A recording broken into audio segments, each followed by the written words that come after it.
Terre et Vignes de l'Aube avec la Chambre d'agriculture Aube-Haute-Marne. Ensemble, osons autrement.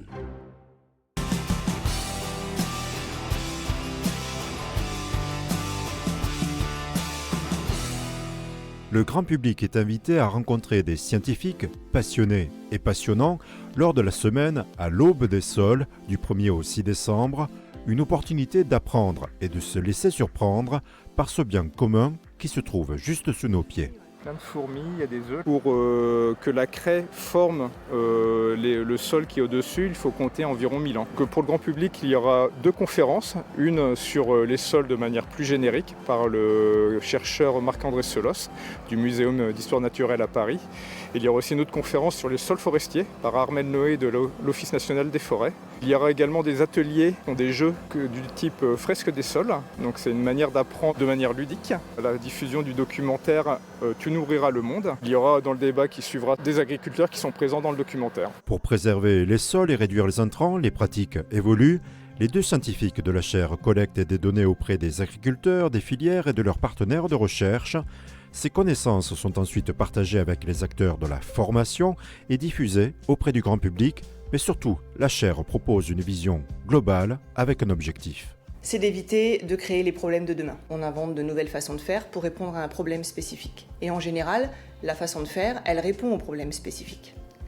Mais on ne cherche pas forcément à voir quels vont être les effets rebonds, les effets boule de neige. Ce que l'on essaie de faire, c'est de croiser l'ensemble des travaux qui vont être menés, par exemple, en sciences économiques, sur le business model de l'agriculture, en sciences sociales, sur le métier d'agriculteur, en ingénierie, sur les nouvelles techniques qui permettent de travailler les sols. Ça, c'est des travaux qui sont menés en général en silo, avec assez peu de croisements sur les effets que peuvent avoir une innovation sur tel ou tel domaine.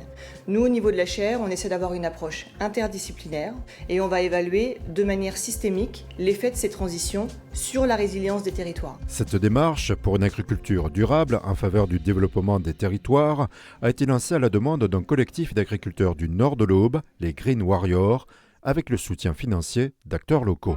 À chaque nouvelle étape, on se rend compte qu'on rencontre un nouveau problème. Et comment est-ce qu'on peut aussi valoriser ce qu'on fait ? Nous, de notre côté, on s'est dit on peut faire une chaire. Donc là, on a été chercher des partenaires qui font sens pour nous, le Crédit Agricole, InVivo, Avril, parce qu'ils sont sur ces thématiques industrielles et agricoles.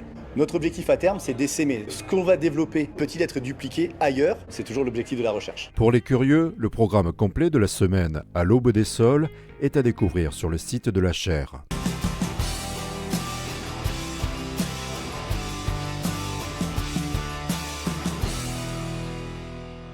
Terre et Vignes de l'Aube avec la Chambre d'agriculture Aube-Haute-Marne. Ensemble, osons autrement.